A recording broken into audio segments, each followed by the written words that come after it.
L'étude d'Imola, ici, évidemment, a été très approfondie, comme nous le démontre Jean-Louis Moncé, qui nous fait découvrir le nouvel autodrome d'Imola, en compagnie de Jean Alési. Pour conserver l'organisation du Grand Prix de Saint-Marin après les accidents tragiques de Roland Ratzenberger et Ayrton Senna, les promoteurs du circuit d'Imola se devaient d'opérer une refonte radicale de la piste. Ils ont effectué un travail colossal en peu de temps et avec d'énormes moyens. Aussi, les pilotes ont découvert un circuit vraiment nouveau, mais qui a gardé son caractère d'autrefois, et c'est un facteur de difficulté. C'est assez difficile pour un pilote de revenir sur un circuit qui a été totalement refait, parce que vous avez l'impression de connaître la piste, mais il n'y a rien qui correspond.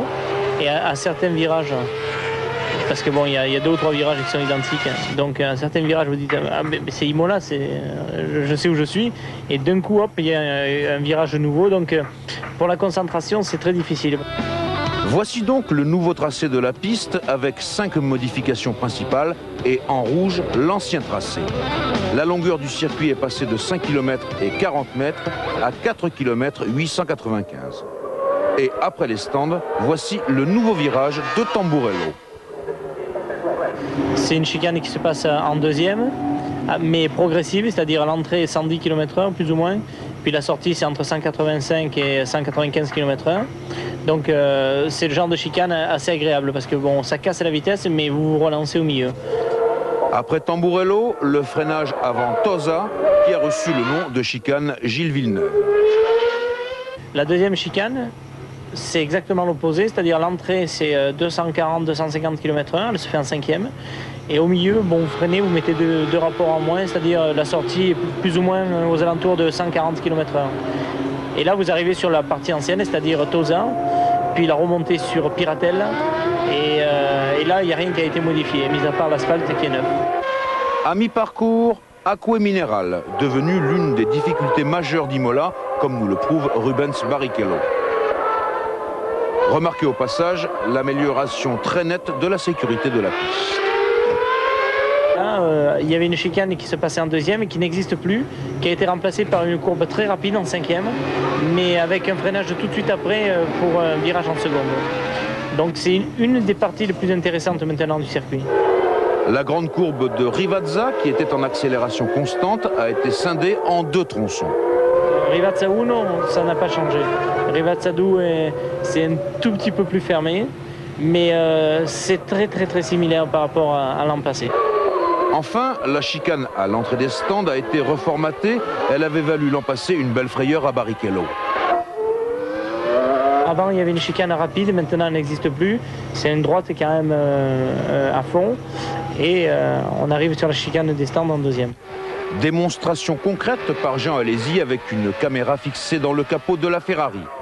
Manifestement, le nouveau circuit d'Imola plaît aux pilotes par son caractère sélectif et, en regard du terrain, par une sécurité globale gérée au mieux. J'adore ce circuit et j'adore surtout les modifications qui ont été faites. Le virage que je vous recommande, c'est les Acque Minerale. C'est fabuleux à l'intérieur de la voiture, donc je pense que de l'extérieur, ça doit être sympa. Acque Minerale, c'est-à-dire eau minérale, et Dieu sait qu'on n'en manque pas. Tout de suite, pour bien comprendre ce qui va se passer dans ce Grand Prix, regardez donc la grille de départ. Ils sont 5 dans un mouchoir et c'est Michael Schumacher qui s'est emparé de la pole position avec sa performance réalisée vendredi. Gerhard Berger est à ses côtés en première ligne à seulement 8 centièmes de seconde avec sa Ferrari. Les 2 Williams-Renault occupent la 2e ligne, le jeune David Coulthard ayant pris le meilleur sur Damon Hill. Jean Alési est en 3e ligne, 5e pilote à être dans la même seconde que Michael Schumacher. À ses côtés, 6e temps, Mika Häkkinen. 4e ligne, Eddie Irvine, Johnny Herbert. 5e ligne, Nigel Mansell, Rubens Barrichello. 6e ligne, Gianni Morbidelli, Olivier Panis. 7e ligne, Mika Salo, Heinz Harald Frentzen. 8e ligne, Ukyo Katayama, Aguri Suzuki. 9e ligne, Jos Verstappen, Pierluigi Martini. 10e ligne, Taki Inoue, Luca Badoer. 11e ligne, Karl Wendlinger, Bertrand Gachot. 12e ligne, Domenico Ciattarella, Andrea Montermini. 13e et dernière ligne, Roberto Moreno et Pedro Diniz. La grille de départ finit de s'installer. Là-bas au bout, les voitures de sécurité avec les gyrophares. À droite, sur votre écran, Michael Schumacher et sa Benetton Renault. À gauche, Gerhard Berger, l'homme au drapeau vert, qui signifie que tout est en place. Johnny. J'ai l'impression que Jean Alesi est comme Barrichello, chaussé en pneus pluie. Alors ça veut dire qu'il pourrait prendre la tête. Dans le premier tour, le vert. Et Schumacher est inexorable. Il est le premier à s'engager et sans doute le premier à pénétrer dans Tamburello. Attention, du calme. Là-bas au bout, ça avait l'air d'être assez clair. Hakkinen a passé apparemment Jean au départ. Oui, le voici, allez-y. Et puis Herbert, et puis Irvine. Schumacher, Berger. Bien sûr, ici on est dans la patrie de Ferrari. On panote du côté des caméras sur les Ferrari. Jean est repassé déjà. Tout le monde est très prudent.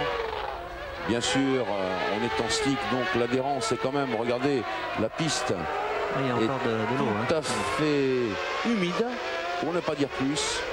Et il faut dire que les 26 garçons qualifiés sont partis sagement, alors que Gianni Morbidelli s'est arrêté à son stand pour changer de pneu. Oui, Pierre. Oui, importante correction à l'information que je vous ai donnée tout à l'heure.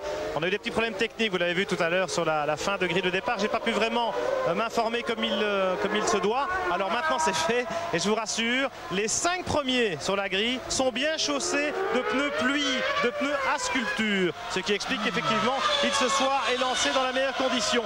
Contrairement par exemple aux 2 McLaren qui sont en pneus slick, également la Benetton de Johnny Herbert et dans ce cas ainsi que la Tyrrell de Mika Salo. Ah ben voilà une information qui pèse son pesant d'or effectivement, et on comprend mieux maintenant pourquoi Schumacher, Berger, Coulthard, Hill et Alesi sont dans un mouchoir, alors que là c'est Suzuki me semble-t-il qui était en difficulté, et que derrière bien entendu Barrichello, Hakkinen et Irvine sont déjà à plus de 17 secondes.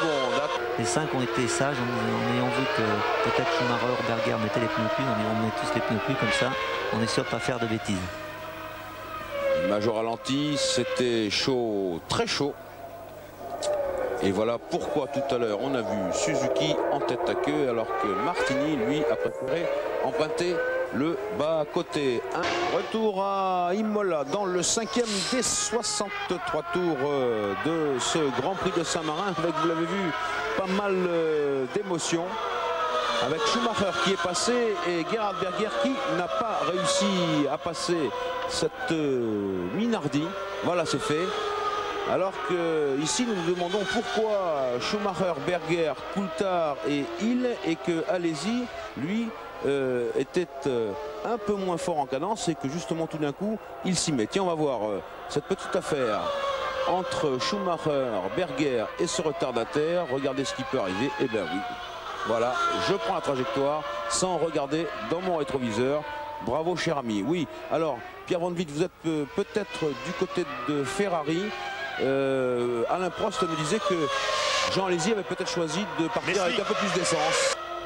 On va jouer au jeu Top Tour, et je vous rappelle que il faut donner le tour le plus rapide de la course au moment où il y aura le top. Ça a été très très chaud devant Top Tour. On y va.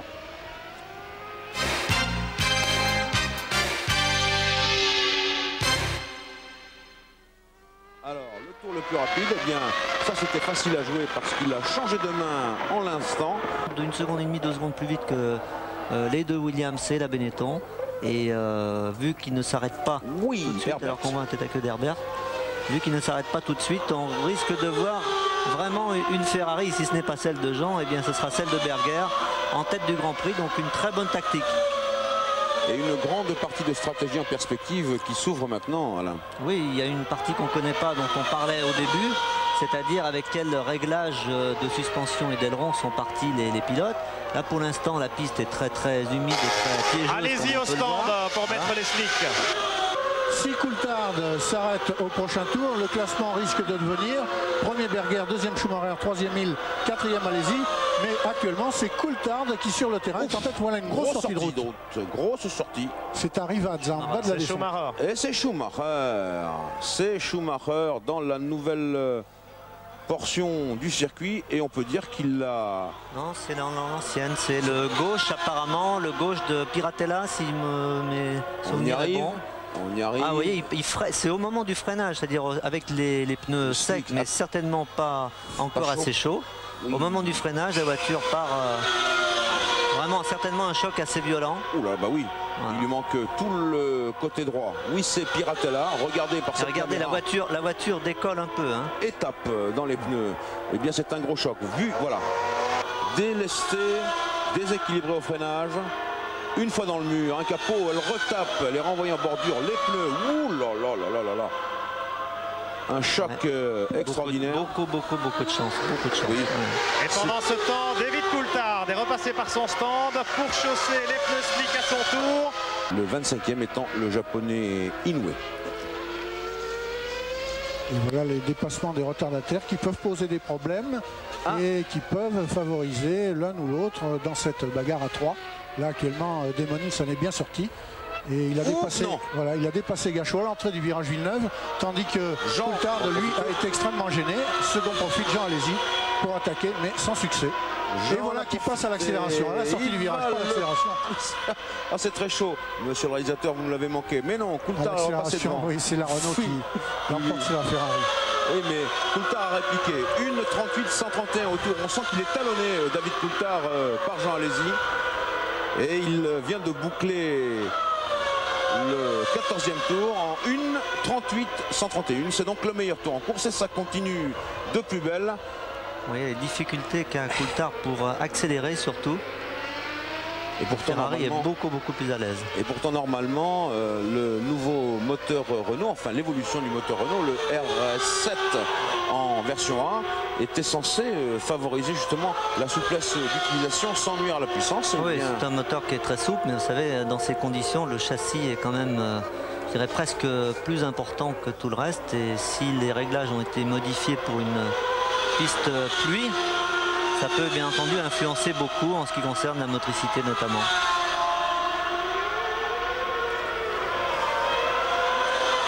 Allez-y, David Coulthard 3e, Alesi 4e, alors qu'on voit cette passe d'armes depuis le capot avant. Il va essayer de piquer au freinage, il voit que c'est un petit peu juste, il se remet un peu derrière, il va essayer de couper, de croiser un petit peu.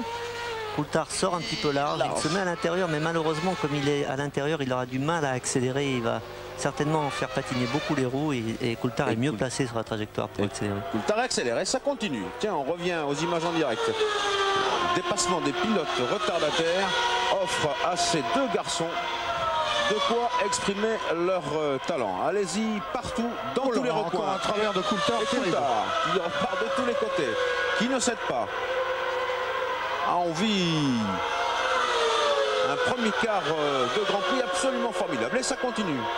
Ah, vous voyez que Jean est quand même beaucoup plus à l'aise que les deux Williams. Hein, quand même. Oui. Coulthard, toujours le meilleur tour en course, 1:38-131. Attention à bien chercher. Pendant ce temps-là, il se rapproche de Démonil. Et oui, la Ferrari joue les serre-fils et elle se fait de plus en plus pressante. Démonil, vous le voyez au premier plan. David Coulthard, Jean Alesi. Coulthard mort avec un petit peu avec les bordures. Et ça, c'est très dangereux hein, dans ces conditions. Les bordures sont très humides, très mouillées, notamment au freinage, pour avoir quelques surprises. Alors que Coulthard qui rattrape Démon maintenant est quand même... Et Démon revient sur Berger. Il revient sur Berger, c'est exactement ça. Tout à l'heure, ils étaient à 13 secondes et en 5 tours. Ah, mais là, ils ont reperdu du temps à cause de la Rose. Ils sont repassés à 12, mais ils étaient revenus à 9 secondes de Berger alors qu'ils en avaient compté 13 de retard. Et là, maintenant, la Rose leur a fait perdre un petit paquet de secondes. Et Démonil est à 12 secondes de Berger de nouveau. Formidable bagarre des deux Williams Renault et de la Ferrari. Rapide, hein. Oui, absolument. Alors que Berger est en tête à 12 secondes. Berger qu'on ne voit pas mais qui mène ce Grand Prix de Saint-Marin. Et ça klaxonne pour la 2e, la 3e et la 4e place. La 5e étant toujours la propriété de Mika Häkkinen et de la McLaren Mercedes. Mais Mika Häkkinen en 5 tours a perdu 10 secondes sur Berger, l'homme de tête. Il perd environ 2 à 3 secondes au tour. Häkkinen qui s'arrête au stand maintenant pour le ravitaillement. Chez McLaren, on avait embarqué un peu plus d'essence aussi. Mais il était en slick depuis le départ, le Finlandais Häkkinen, vous le savez. Ici, tour précédent, la performance de Damon Hill. Les dépassements sont incessants avec des Forti, avec des Tyrrell, avec des Pacifiques, ce qui place les pilotes lancés à la poursuite de Berger vraiment en grande difficulté parce qu'il faut prendre des précautions. Voilà, on vient d'en voir un exemple. Il faut prendre des précautions sans perdre le moindre dixième, en essayant de ne pas perdre le moindre dixième. Gros travers de Damon Hill qui se fait repasser par la Tyrrell. Ça c'est pas normal. Et du coup, Coulthard est revenu exactement dans le sillage de son équipier. Là, c'est chaud. Et Berger s'arrête une nouvelle fois. C'est le deuxième arrêt de Berger. Mais attention, l'arrêt de Berger, c'est pas mal. Mais là, c'est chaud. Très, très chaud sur la piste. C'est la guerre, même. Deuxième ravitaillement chez Ferrari. Il y en aura peut-être 3 pour Gerhard Berger. Aïe, aïe, aïe, aïe, aïe, aïe. C'était Gachot. Gachot qui s'est écarté au dernier moment et le trio a pu passer.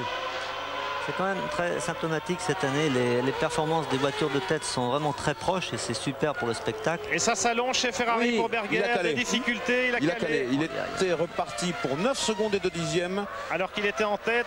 Et il a calé. Et ça repart enfin. Ah oui, là ça fait plus de 20 secondes de perdu. Ouais, vraiment, c'est pas de chance pour Berger. Je disais que les performances en tête sont vraiment très très proches. Par contre, derrière, il y a un écart absolument énorme. On l'a vu d'ailleurs en début de course. Beaucoup de voitures, après quelques tours, étaient reléguées à pratiquement 1 minute. Et beaucoup de pilotes aussi inexpérimentés quand même dans le bas de tableau. Ça sera plus difficile à moins que la météo ne vienne au secours de Jean Alesi. Un point sur le classement. 1 Damon Hill, 2 David Coulthard, 3 Jean Alesi. On va laisser l'orage passer. Il y en a partout. C'est invraisemblable. Les Minardi sont durs à passer aussi. C'est toujours pareil, c'est ce qui risque d'arriver. Voilà, ça c'est bien. Ce qui risque d'arriver. Jean Alesi à l'aspiration. Il va en profiter. Non, il bloque ses roues. Le réalisateur change de cadre. Quelle erreur. Ça a fumé. Coulthard à la portée de la Ferrari. Ah, s'il pouvait passer, Jean, mais c'est compliqué. Non, Coulthard reprend du champ. Damon Hill, David Coulthard, allez-y, 3e. On revoit. Il est obligé de bloquer ses roues. J'espère qu'il n'a pas endommagé ses pneus. Il a fait un long blocage de la roue avant. C'était un peu ralenti. De toute façon, il va changer dans pas très longtemps. Je vais essayer tout de même de finir le classement. 3 Alesi, 4 Berger, 5 Barrichello, 6 Mansell, 7 Frenzen, 8 Irvine, 9 Katayama. Ça c'est Katayama, bien non. Il n'est plus 9e. Katayama, il est proprement arrêté. Donc ça nous fera 9 Häkkinen, 10 Panis, 11 Herbert, 12 Martini, 13 Cattarella, 14 Gachot, 15 Suzuki, 16 Morbidelli, 17 Wendlinger, 18 Padoer, 19 Moreno et 20 Diniz, le Brésilien qui en est à sa première saison de Grand Prix. Alors, ce qu'on peut préciser, Jean-Louis, c'est que Berger, 4e donc après son arrêt et son calage de moteur, c'est le tête à queue de Katayama qui a abouti à, j'ai l'impression, son arrêt définitif, non ? Ce qu'on peut préciser, c'est que Berger, donc 4e, roule à 43 secondes des 3 leaders et que la 5e place derrière Berger est disputée entre Barrichello sur la Peugeot Jordan et Mansell sur la McLaren Mercedes. De moyenne sur ce circuit d'Imola, une 31-322, et bien ça se rapproche des temps de la grille de départ sur le sec et par conséquent Aube. Mais franchement, non, vraiment les retardataires sont vraiment je dirais une partie déterminante de ce Grand Prix. Oh, gros sous-virage de Damon Hill là. Voilà. On dirait alors que Jean a dû s'arrêter pour les pneus, j'ai l'impression. Et chez Ferrari en tout cas, on est prêt. Voilà, il arrive Jean Alesi. Il s'immobilise pour son 2e ravitaillement, changement de pneumatique. c'est là que la course peut se jouer, puisque sur la piste, visiblement, la Ferrari a du mal à prendre l'avantage sur les Williams-Renault. On sait que chez Williams, ils ne sont pas toujours les plus rapides dans les stands. Top. Voilà, 10 secondes. Franchement, je le trouve calme globalement. Allez-y, un arrêt qui s'est bien passé. Ouais, Et Barrichello et Mansell sont toujours au coude à coude pour la 5e place, mais encore plus loin, à 1 minute 23, c'est-à-dire à 10 secondes d'être doublé par les leaders. Olivier Panis est en 10e position après s'être arrêté pour changer de pneumatique et ravitailler. Coulthard en tête à queue. Oui. Aïe, aïe, aïe, aïe, avec des pneus endommagés. Pardon Pierre de vous avoir coupé la parole. David Coulthard en tête à queue. Ça méritait d'être observé de près, mais on regarde ici de l'intérieur. Petite bordure. Une grosse bordure, et oui, il a voulu... Il anticipe un petit peu, mais il était déjà légèrement en travers quand il a voulu monter un tout petit peu sur la bordure et pas eu le temps, bien entendu, de débraquer assez, de contre-braquer assez, pardon. Et par conséquent, non, il conserve son aileron. C'est le problème, je vous disais tout à l'heure, des bordures. Il a dû mordre un petit peu trop sur la bordure à l'intérieur. Oui. Et ces bordures sont extrêmement glissantes. Et plus vous avez des pneus en bonne température, c'est-à-dire performants, et plus vous avez des risques de perdre l'adhérence encore plus brutalement si vous mordez sur ces bordures qui restent humides et resteront humides certainement pratiquement pendant tout le Grand Prix. De n'avoir choisi qu'un seul arrêt, à moins que ce soit l'écurie McLaren. Il disait que sa voiture était plus performante avec davantage d'essence à bord. Aïe. Ce qui n'est pas bon signe normalement et logiquement. Alors, Damon Hill aux prises avec les retardataires. Les Coulthard et Alesi sont donc, comme on l'avait prévu, au coude à coude, et ils roulent à 33 secondes de Damon Hill. Mais Damon Hill est le seul, pour le moment, des 4 hommes de tête à s'être arrêté une seule fois à son stand, alors que Coulthard, Alesi et Berger, qui comptent maintenant 54 secondes de retard, qui perd du temps, lui, Berger. Oh non.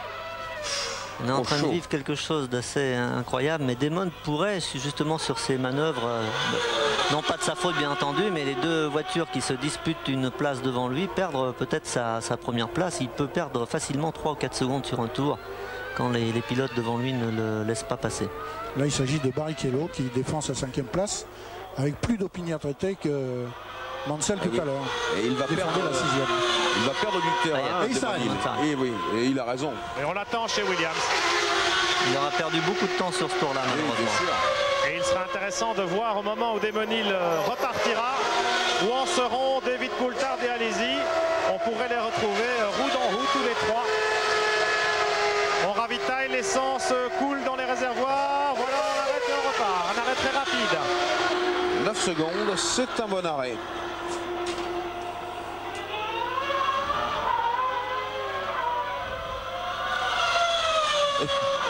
Voilà le train. Bon, Damon est reparti devant. Oui.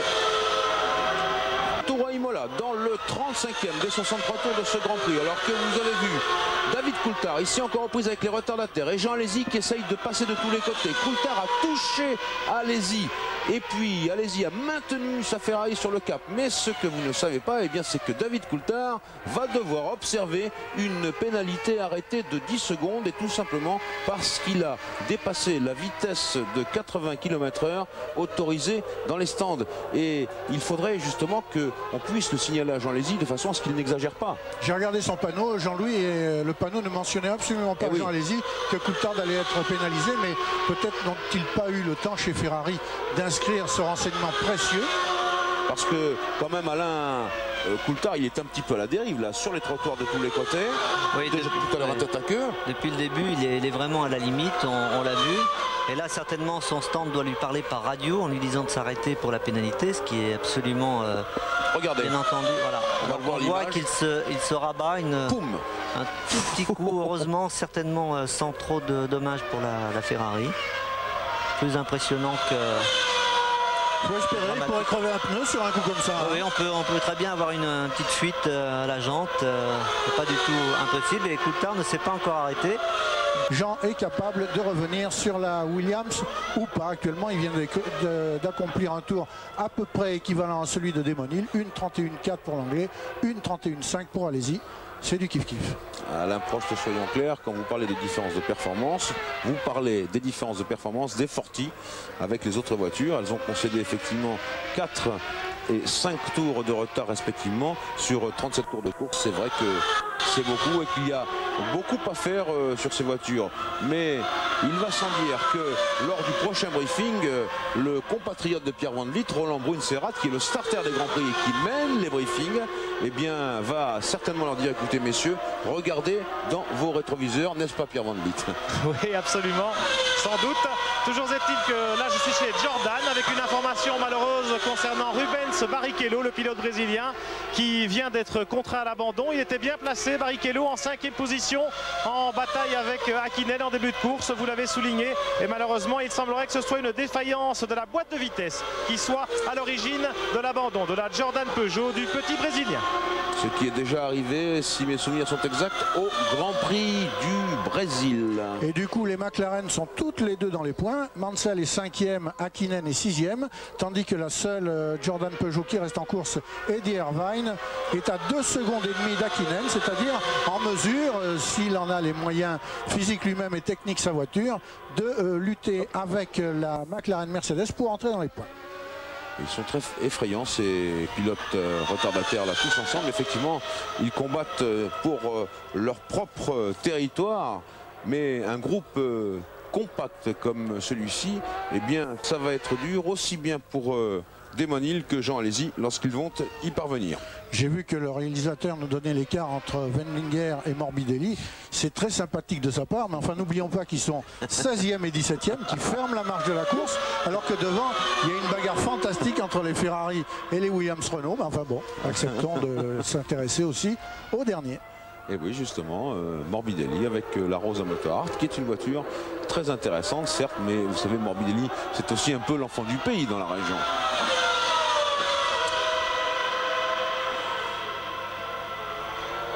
Ici, on est à bord de sa voiture, justement, et puis devant, eh bien, c'est une Sauber à moteur Ford, le Ford ZTEC d'usine. Hop, c'est Gachot qui s'arrête. Tête à queue, je crois, et c'est celui de Gachot, alors que là, Jean Alési arrive dans le sillage de Nigel Mansell, qui a fait mine de s'écarter, et puis qui est passé. Ils ont une trajectoire très différente dans ce virage-là. Cette fois en 1,29,710. Desmonil, le plus rapide. Qu'on attend bientôt dans le stand Williams Renault également, parce que les mécaniciens se préparent à l'accueillir pour son troisième arrêt, pardon. Alors qu'on voit en lentille une passe d'armes. Nigel Mansell. Avec Irvine qui a perdu son aileron, je crois. Irvine, ouais. Avec une moustache qui est en train de traîner là-bas et qui lève le bras. Irvine, bien sûr.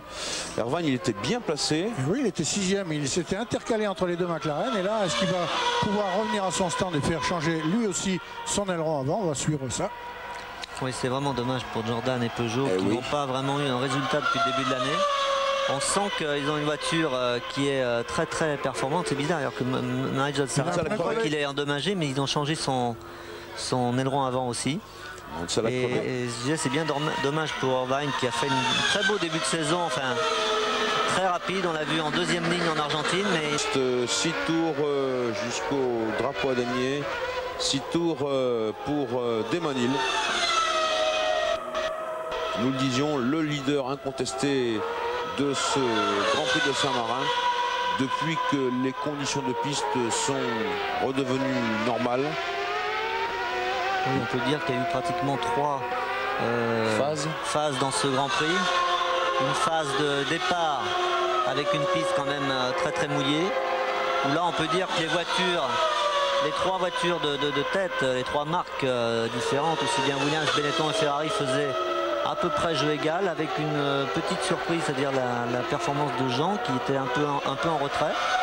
Après une phase intermédiaire où là vraiment Jean était le plus rapide sur la piste, et depuis que la piste a séché, eh bien les Williams sont quand même un petit ton au-dessus, pas beaucoup, un peu comme en Argentine il y a 15 jours, mais suffisamment. Oh, suffisamment. Et oui, ça fait peur. Ça chauffe depuis tout à l'heure. Vous avez raison d'avoir peur, Alain. Ça chauffe depuis tout à l'heure. Avec ce garçon qui devant a pourtant de l'expérience. C'est Pierluigi Martini. Ou moins que ce soit pas derrière. Ils ont le casque qui se ressemble. Tous les deux un casque jaune. C'est Martini. C'est Martini. Et oui, Martini qui a beaucoup de grands prix. Martini qui est un chien fou, un peu. Et regardez qui c'est qui vient de faire le meilleur temps en course, c'est Berger. Qui prouve que, bien que la piste doit être peut-être un petit peu plus rapide quand même en fin de course, ce qui prouve quand même la fiabilité plus la constance des pilotes. Très performant. Il manque pas grand-chose pour l'instant à Ferrari, peut-être un peu plus de confiance, un peu plus de sérénité pour les pilotes en même temps. Certainement une victoire pourrait complètement débloquer Jean, alors que Damon gagne cette course qu'il mérite amplement. Et voilà, c'est fait. Premier Damon Hill sur la Williams Renault. Damon Hill qui a dominé. On le voit appuyer sur son bouton et certainement parler à son équipe pour les remercier, alors que voilà, Jean, superbe course. Deuxième avec un petit salut à la tribune de Tifosi. Le troisième, ce n'est pas celui-ci, c'est Gerhard Berger. Voici Irvine qui est 8e. Voici Berger, le troisième. Damon Hill, allez-y Berger, voilà le podium de ce Grand Prix de Saint-Marin.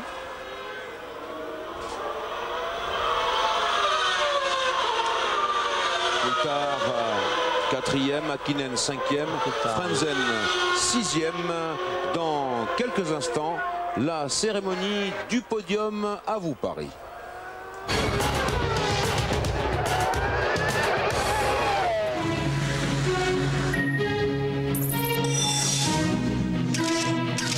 Elf Compétition, l'huile championne du monde.